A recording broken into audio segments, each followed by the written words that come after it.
So, before I even get into this episode, I just need to say this. If you're watching on video, please excuse my appearance. I am currently running on saltines and Gatorade, and I had very little energy left to do anything much more than press record. But honestly, that kind of feels on brand for this episode. Welcome to Fit Fueled Female. So, I need to start by telling you exactly where I am. Sick.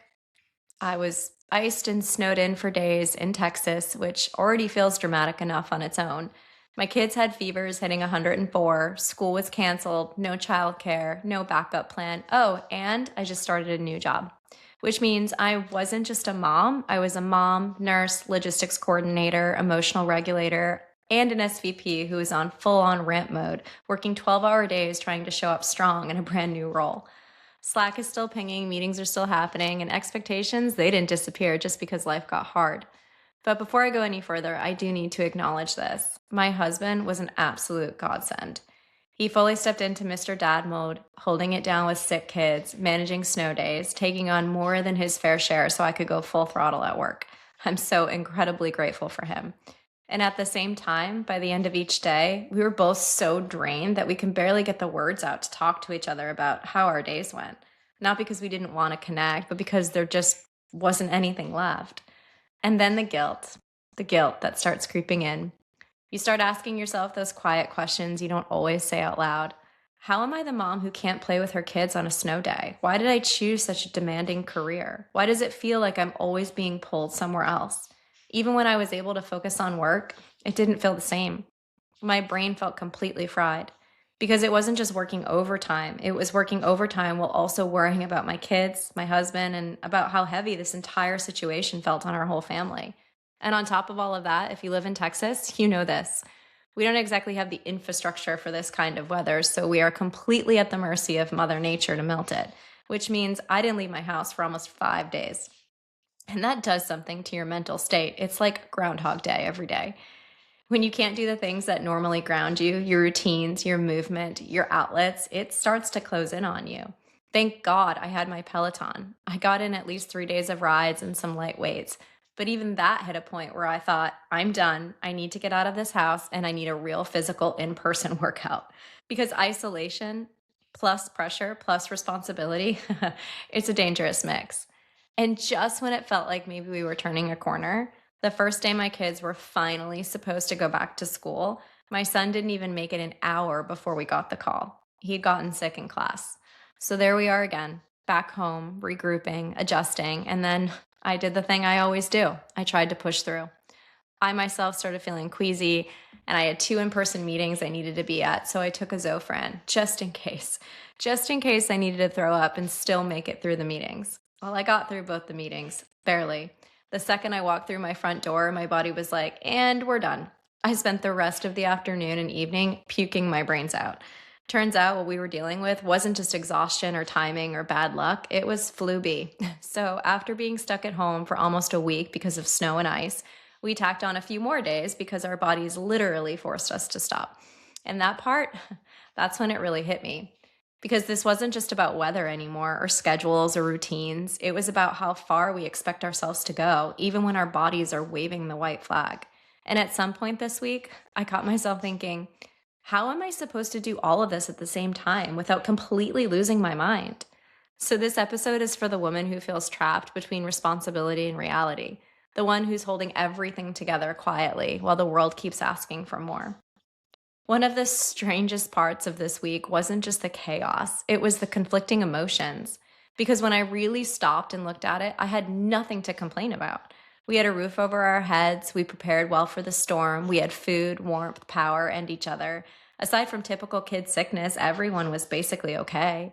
And in the grand scheme of things, I was very blessed. I could still work, I could still provide, I could even move my body because years ago, during COVID, we invested in a Peloton that I'm genuinely grateful for now. And yet, I still felt overwhelmed. I still felt drained. I still felt stretched thin and emotionally tired. And that's when it gets tricky, right?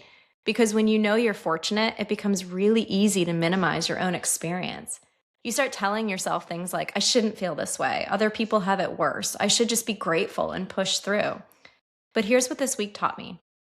Gratitude, it doesn't cancel out hard Being blessed doesn't mean you're not allowed to struggle.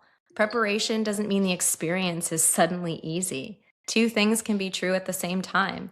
You can be deeply thankful and still deeply affected. And when we don't allow space for both, we end up turning gratitude into guilt. We tell ourselves we're not allowed to feel tired, frustrated, or overwhelmed because we should be grateful. But that's not gratitude. That's emotional suppression dressed up as perspective. This week reminded me that acknowledging difficulty doesn't make you ungrateful, it makes you honest. And honesty, it's the only place healing and clarity actually start. Also, this week forced me to let go of things I usually hold on to pretty tightly, specifically my routines and my rules. And I want to be clear, I am not anti routine. I rely on them. They ground me, they help me feel in control when life feels noisy.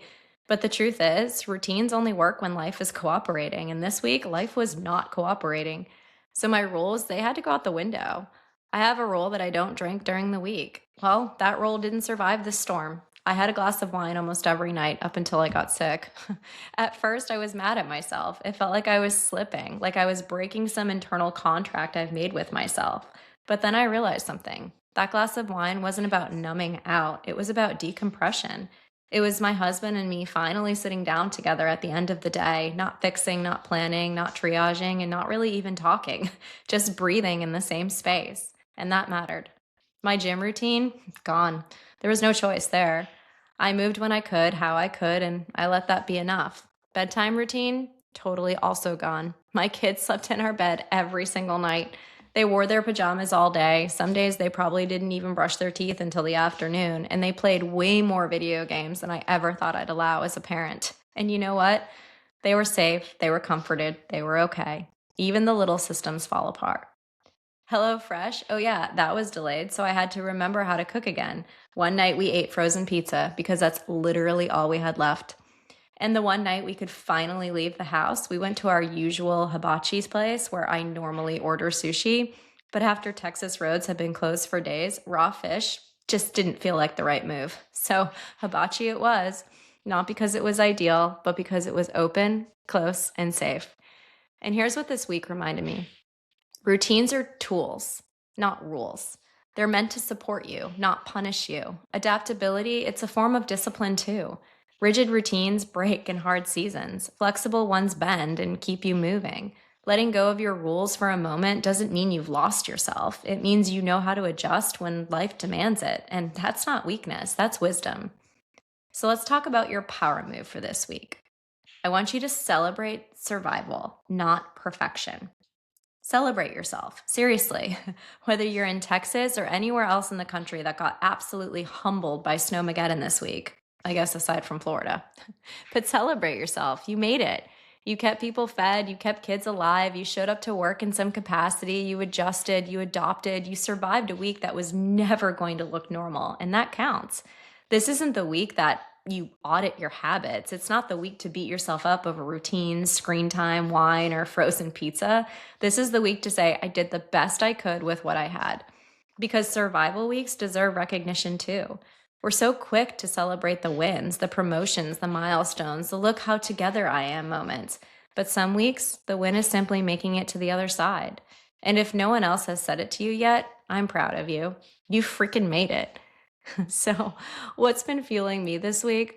Honestly, it hasn't been a routine or a product or a protocol. It's been other moms, moms who are in the same position I'm in, moms who are also snowed in, exhausted, juggling work, sick kids, canceled school, and just trying to hold it all together without losing their minds.